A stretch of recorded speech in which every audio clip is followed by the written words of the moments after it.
जय Jagannath. अभिप्तास unique world को स्वागत। यही भिडियो रे आपण माने देखिबे अंतर्जातीय मातृभाषा दिवस पालन 2026 रिजोल्यूशन टी को विद्यालय स्तर रे आपण माने किपरि लिखिबे। तो चलंतु विलंब न करी आरंभ करिबा। अद्यता 21/2/2026 तारिख शनिवार दिन पूर्वाह्न 10 घंटा समय रे आंभ एठी आपण माने निज निज विद्यालयर नामटी को लिखिबे। विद्यालय रे ओडिशा विद्यालय शिक्षा कार्यक्रम प्राधिकरण पत्रांक 2220 तारीख 16/2/2026 निर्देशानुसार 27तम अंतर्जातीय मातृभाषा दिवस पालन होइथिला। उक्त दिवस रे समस्त छात्र छात्री शिक्षक शिक्षयित्री तथा पितामाता विद्यालय परिचालना कमिटीर सभापति उपस्थित थिले। मातृभाषा शिक्षा माध्यम रे पिलामानंकर सर्वांगीन विकास करिबा और मातृभाषार व्यवहार प्रति पिलांको उत्साहित करी सृजनशीलतार परिप्रकाश करिबा उद्देश्य रखी एहा आयोजित होइथिला। बैठक रे निम्नोक्त विषय बिंदुगुड़िक उपरे दृष्टि आकर्षण करा जाइथिला। निर्धारण 1 रे विद्यालयर मैथ साइंस क्लब एवं इको क्लब आनुकूल्य रे समस्त शिक्षक शिक्षयित्री तथा पितामातांकु नेई एही कार्यक्रम धूमधाम रे पालित होइथिला। निर्धारण 2 प्रधान शिक्षयित्री अंतर्जातीय मातृभाषा दिवस पालनर उद्देश्य विषय रे तथ्य उपस्थापना करिथिले।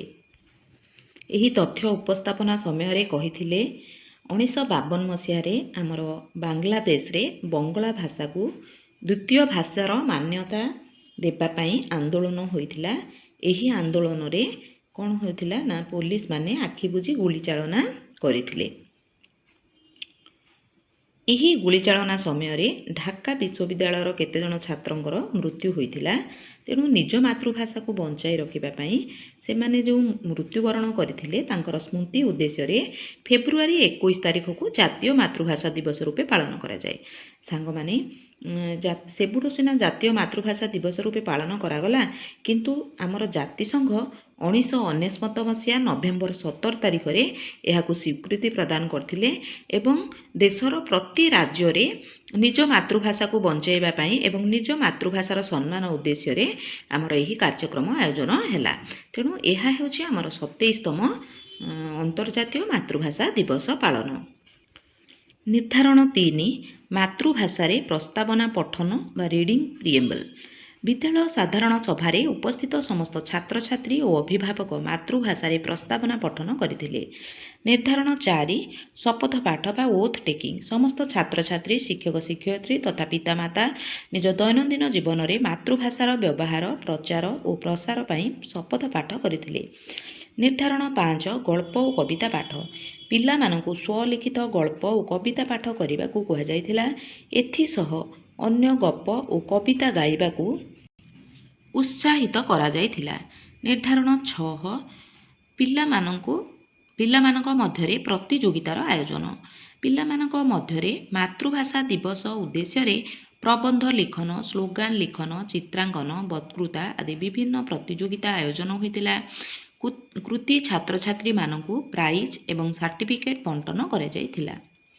निर्धारण 7 थिला छात्र छात्री शिक्षक शिक्षयित्री अभिभावक माने भाषा स्टॉल बुली देखिबा सह निज मन पसंदर पुस्तक पाठागार स्टॉल रु आनी पढ़िथिले। एठी आपण मानकु प्रति विद्यालय रे पाठागारर गोटे स्टॉल लगाइबाकू पड़िबो एवं छात्र छात्री शिक्षक शिक्षयित्री अभिभावक माने बुली देखिबा समय रे सेठु किछि बही बाहर करी पुस्तक बाहर करी पठन करिवे। निर्धारण 8 पारंपरिक खाद्य प्रदान। आमर गाइडलाइन आधार रे पिला जातीय मातृभाषा दिवस उपलक्षे स्वतंत्र पारंपरिक व्यंजन काकरा पिठा खीरी चंद्रकांति प्रदान कर जाइतिला। सांग माने आपनक विद्यालय रे जहाँ प्रदान करा जाइथिबो आपण माने ताकू एठी लिखिबे एवं आमर गाइडलाइन रे यह रहिछि जे पारंपरिक खाद्य पिलांकु किछि ना किछि प्रदान करा जिवो। तो एथि पई आपण माने यहाकू स्थान देबे। तापरे निर्धारण 9 रे एही दिवस पालन अवसर रे आयोजित कार्यक्रमर डॉक्यूमेंटेशन उद्देश्य रे फोटोकॉपी रखिबा सह कंसोलिडेटेड रिपोर्टिंग फॉर्मेट को पूरण करी उपरिस्थ अधिकारी को प्रेरण कर जाइथिला। तेनु जेहेतु आमर 3000 टंका एही कार्यक्रम पई ऑलरेडी 19 तारिख रे आसी जाइछि। तेनु आपण माने चेक करिवे ଆପଣଙ୍କର ଡିଜି ଗଭର୍ଣ୍ଣମେଣ୍ଟରେ ଶୋ କରିଲାଣି 3000 ଟଙ୍କା ଆସିଛି 19 ତାରିଖରେ। ତ ଆପଣମାନେ ଚାହିଁଲେ 20 ତାରିଖରେ କିମ୍ବା 21 ତାରିଖରେ ମଧ୍ୟ ଏହାକୁ ଉଠାଇ ଦେଇପାରିବେ। ନିର୍ଦ୍ଧାରଣ 9 ଏହି ଦିବସ ପାଳନ ଅବସରରେ ଆୟୋଜିତ କାର୍ଯ୍ୟକ୍ରମର ଡକୁମେଣ୍ଟେସନ ଉଦ୍ଦେଶ୍ୟରେ ଫଟୋକପି ରଖିବା ସହ କନସୋଲିଡେଟେଡ୍ ରିପୋର୍ଟିଂ ଫର୍ମାଟକୁ ପୂରଣ କରି ଉପରିସ୍ଥ ଅଧିକାରୀଙ୍କୁ ପ୍ରେରଣ କରାଯାଇଥିଲା। ଅନ୍ତର୍ଜାତୀୟ ମାତୃଭାଷା ଦିବସ ଅନୁଦାନ ଟ 3000 ଟଙ୍କା ବିନିଯୋଗ କରି ଯେଉଁ ସବୁ କାର୍ଯ୍ୟକ୍ରମ କରାଗଲା ତାର ଖର୍ଚ୍ଚ ତାଲିକା ଏସ୍ଏମ୍ସି ସମ୍ମୁଖରେ ଉପସ୍ଥାପନା କଲେ ଏବଂ ୟୁସି 10 ମାର୍ଚ୍ଚ ସୁଦ୍ଧା ପ୍ରଦାନ କରାଯିବା କଥା କହିଲେ। ସାଙ୍ଗମାନେ ଆପଣମାନେ ଚେକ୍ କରିବେ 19 ତାରିଖରେ ଆମର 3000 ଟଙ୍କା ଏକାଉଣ୍ଟକୁ ଆସିଯାଇଛି, କିନ୍ତୁ ଆପଣ ଏହାକୁ ଏକ୍ସପେଣ୍ଡିଚର କରିପାରିବେ ନାହିଁ, କାହିଁକିନା ଇଏ ଏକ୍ସପେଣ୍ଡିଚରରେ ଶୋ ହେଉନି। ତ ମେ ବି ଆଜି କିମ୍ବା କାଲି ଆପଣଙ୍କର ଶୋ ହୋଇଯିବ, ତାପରେ ଆପଣମାନେ 3000 ଟଙ୍କା ଉଠାଇ ପାରିବେ। ଶେଷରେ ସମସ୍ତଙ୍କୁ ଧନ୍ୟବାଦ ଅର୍ପଣ ପୂର୍ବକ ସଭା ସାଙ୍ଗ ଘୋଷଣା କରାଯାଇଥିଲା। ଏଠି ରହିବ ପ୍ରଧାନ ଶିକ୍ଷକ ଶିକ୍ଷୟିତ୍ରୀଙ୍କ ସ୍ୱାକ୍ଷର, ତାପରେ ଛାତ୍ରଛାତ୍ରୀ ଅଭିଭାବକଙ୍କ ସ୍ୱାକ୍ଷର। ଏହିପରି ଭାବରେ ଆପଣମାନେ ଦେଖୁଥିଲେ ଅନ୍ତର୍ଜାତୀୟ ମାତୃଭାଷା ଦିବସ ପାଳନ, ଯାହାକି 21/2/2026ରେ ପ୍ରତି ବିଦ୍ୟାଳୟରେ ଆୟୋଜିତ ହେବ। ଏହାର ରିଜୋଲ୍ୟୁସନଟିକୁ ଆପଣମାନେ ବିଦ୍ୟାଳୟ ରେଜିଷ୍ଟରରେ ବା ଲଗ୍ବୁକ୍ରେ କିପରି ଲେଖିବେ। ଆଶା କରୁଛି ଭିଡ଼ିଓଟି ନିଶ୍ଚୟ ଭାବେ ଆପଣମାନଙ୍କ ପାଇଁ ହେଲ୍ପଫୁଲ୍ ହେବ।